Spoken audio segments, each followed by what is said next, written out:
There is something deeply revealing in society. People are not merely skeptical of capitalism and the free market, but they're openly supportive of democratic socialism. They speak with confidence about housing being a human right, rent controls being necessary, corporations being exploitive, and that the markets have failed. And the moment you move past altruism and subjective morality and start asking questions of basic mathematics to solve social issues, this certainty starts to break down. How does housing get built when the returns are capped? Why would investors risk the upside potential of their returns if that upside potential is going to simply be confiscated through punitive tax policy?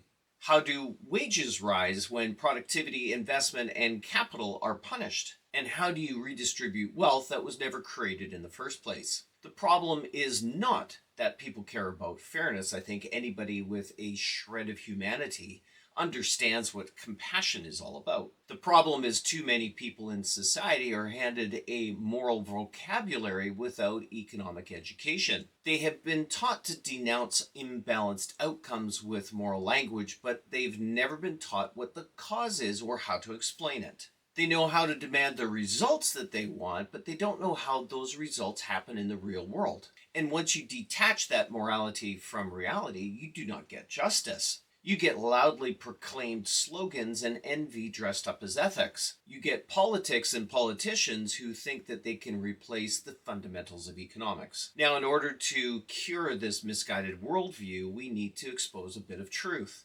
And in my view, the truth can start to be discovered once we peel back the pages of Adam Smith's The Wealth of Nations, and once we start observing the world through the lens of Austrian and libertarian philosophy, such as that of Mises, Rothbard, and Hayek. All these people understand a truth that people in society seem to increasingly not. That society cannot consume what it doesn't first produce, and no amount of political compassion can abolish scarcity.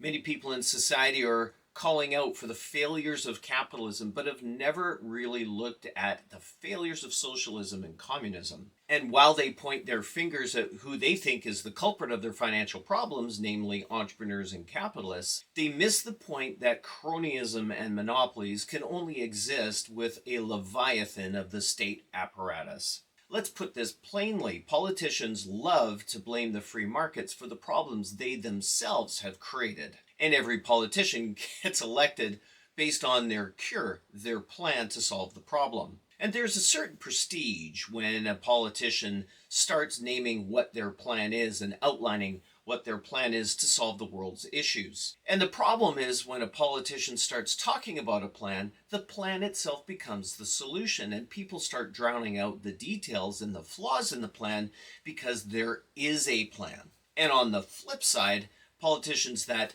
do not have a plan seem ill-prepared to tackle those politicians who have a plan.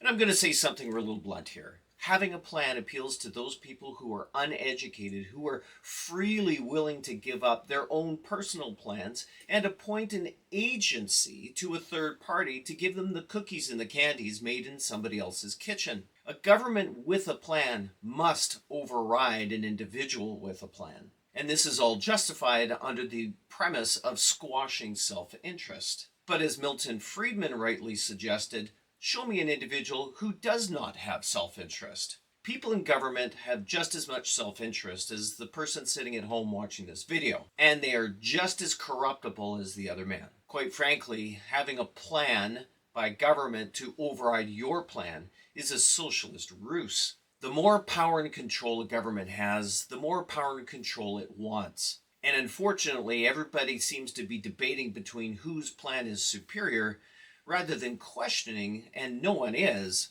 whether a government should.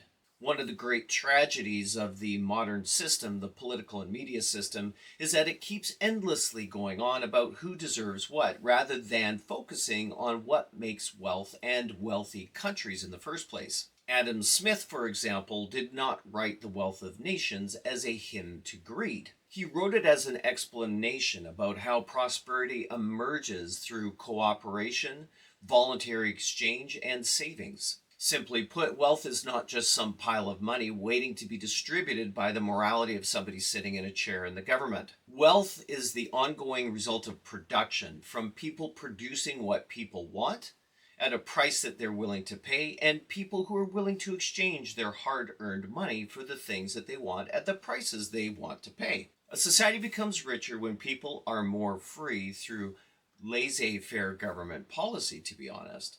And in order to develop savings that aren't punitively taxed, in order to invest in the means of production so that they can go and produce and create the production of goods and services. Over time, these producers become more specialized. They innovate. They are given the opportunity to invest more in their company if they're richly rewarded for making good decisions in the market.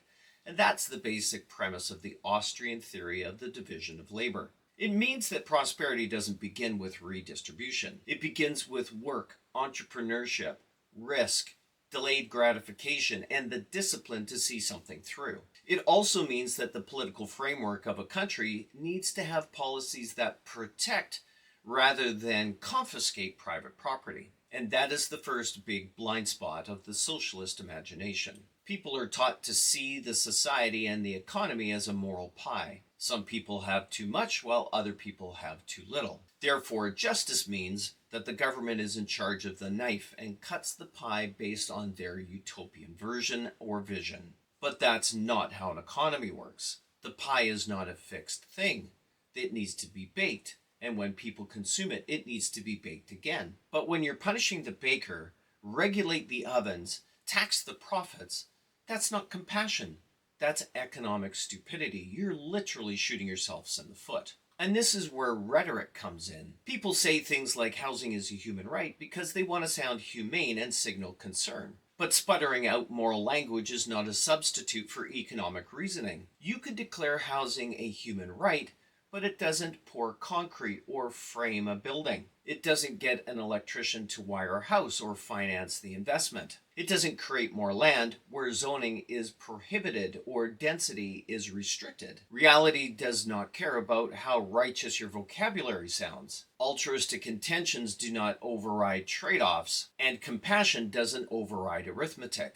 This seems logically simple, but it is lost on the majority of the electorate. In respect of housing, politicians always have a plan to fix the housing problem. But which was the group that implemented rate control, increased regulation, limited zoning density, and inflated the volume of currency? It's merely politicians blaming the free market for the problems that the political class created. And when these policies of interventions do not produce the kind of results that social justice warriors demand, politicians merely turn up the intensity of these policies. And all this does is exacerbate the causes of the issues and worsens the problems. And that's the point of Austrian economics in plain language. Prices are not merely arbitrary or define morality. Prices communicate real information. It tells entrepreneurs where to invest, at what price to invest, and how to meet the demand of the consumer. Now, when somebody says rent controls are necessary or we demand equality,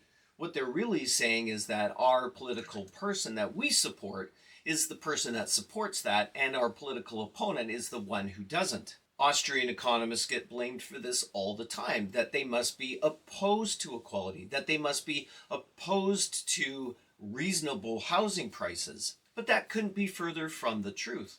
What Austrian economists are saying is that the solution lies in the free market, not in the coercive nature of the government. Again, we come back to the problem of defining what system of economics produces what people want the most. The free market answer is that life isn't perfect. It believes that wealth, abundance, prosperity, and rising living standards are achieved through people coordinating voluntarily, using economics, prices, and exchange to raise those living standards. The socialist answer is always usually the same. Political power is always morally righteous and should be used against the greed of entrepreneurs in the name of justice. And that sounds noble until you remember that politicians cannot create wealth. They can only take what is first produced. bureaucrats cannot allocate scarce resources better than millions of individual actors who all have some sort of skin in the game.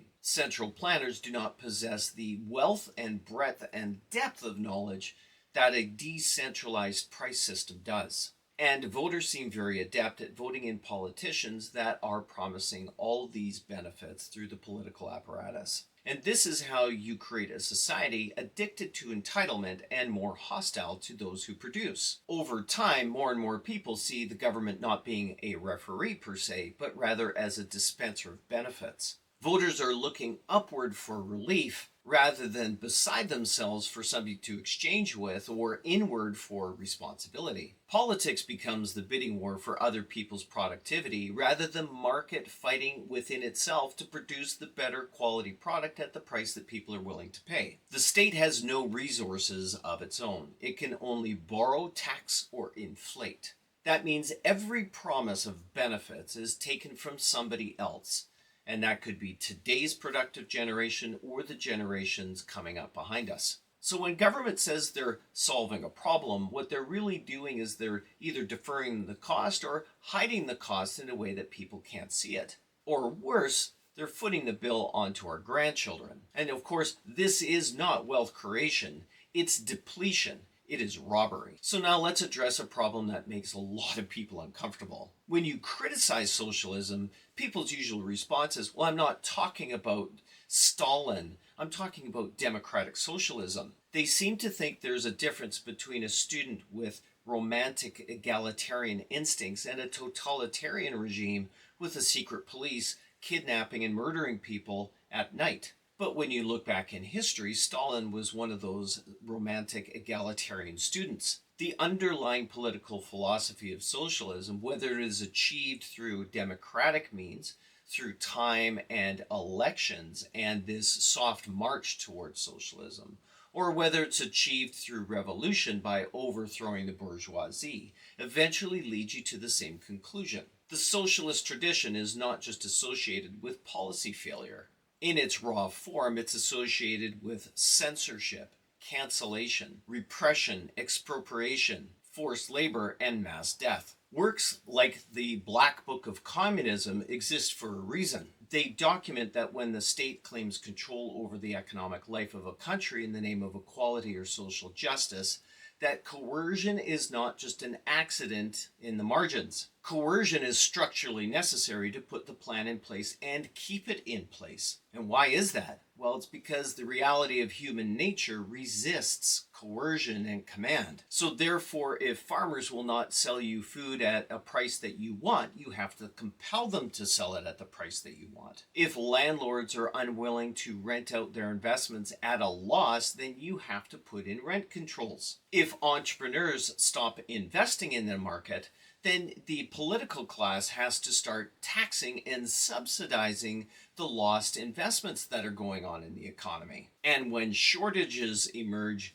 you ration. And if dissent against your plan grows, you have to censor. If the system underperforms, then you have to blame investors and speculators. And this is the historical record of canceling and censoring those people who are opposed to the plans of the state. Now, this is not to say that every socialist wakes up wanting bloodshed, although some of them do. It is because there is always a collision between central planning on the one hand and dispersed knowledge and incentives on the other hand. Once the central planning model fails, then force becomes the backup plan. And this is why the Austrian or libertarian critique matters so much.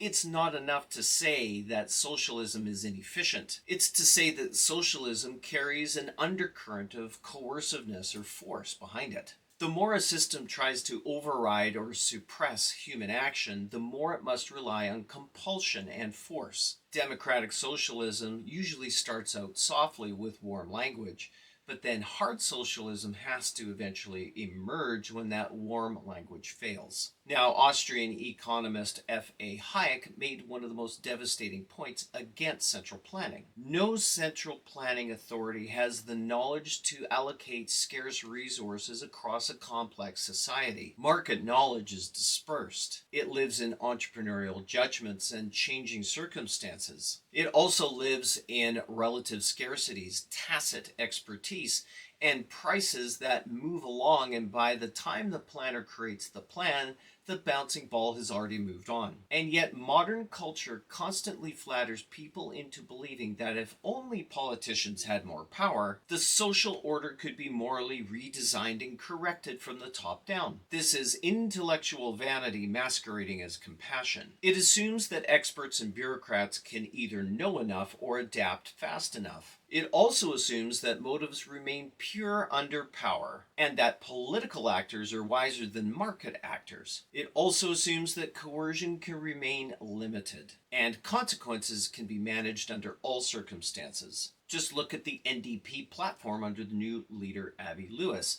These are not just minor calculation errors, these are catastrophic policies. Markets are not magical because people are angels.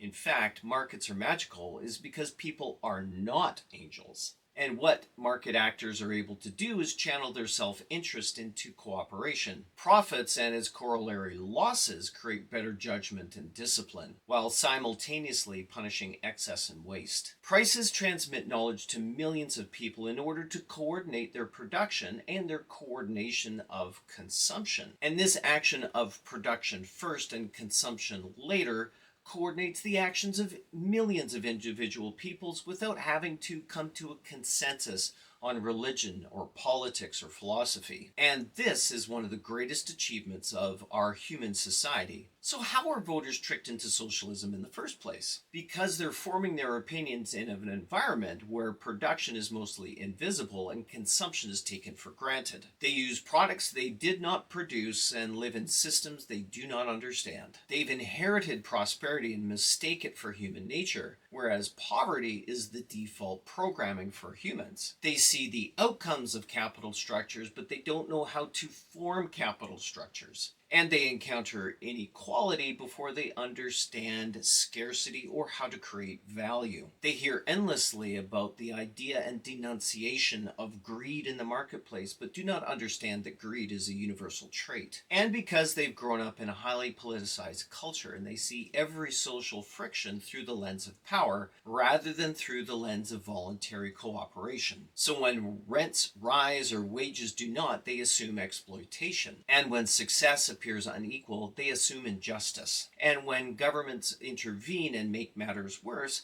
people assume that the markets were insufficiently controlled to begin with. They've been taught to think morally first, economically second, and historically not at all. And that's why so many of them sound so confident and are simply unable to answer the basic questions of economic calculation. Their confidence comes from moral theater, and the silence is deafening when mathematical reality enters the room. So if we actually wanted people to think rather than be indoctrinated, here's a few thoughts to consider. First, wealth must be created before it can be redistributed. Second, prices are signals, not moral insults. Third, profit is not the evidence of theft. Often is merely the evidence of value being created during uncertainty. Fourth, if you make production less rewarding, you're going to get less production. Fifth, the state is not an independent source of wealth. It is a mechanism of transfer backed up by force. Sixth, history matters. Policies and systems should not be judged by their aspirations. They should be only judged by their results and outcomes. And seventh, a humane society is not the one that says the nicest things. It's the one that creates the conditions that people can actually thrive through private property rights, family creation, cooperation, and freedom under law. That is the pro-human position, not in permanent dependency or in political looting disguised as compassion. A society cannot spend its way into prosperity, regulate itself into abundance, or moralize itself in order to overcome scarcity. So it's not just that people dislike capitalism or defer to the plans of the governments or take some moral high ground with Marxism. The deeper crisis is that people misunderstand how civilizations become prosperous, or how quickly prosperity can crumble when you villainize those people who produce. These are the lessons of Hayek, Mises, Rothbard, and Adam Smith, and the lessons of history that keep teaching people who pay attention to it. Wealth does not fall from the sky or magically appear because of a government policy. Housing does not magically appear because slogans demand it. Wages do not rise because politicians are empathetic. A civilization thrives when it honors production and secures private property rights. It decays when society teaches young people to resent the mechanisms that make their life possible. And that's where I believe the real fight is right now. Not what on current policy is, but on whether or not the next generation will actually understand what freedom really is. And if they do not understand those principles of freedom and how a society can prosper, the youth of today will learn the language of justice while presiding over the crumbling of prosperity and wealth. And history has seen that movie before. If you found this video to be helpful in your discovery of the truths of history, philosophy, politics, economics, and financial literacy, make sure that you give this video a like, hit subscribe, and click that notification bell for upcoming videos.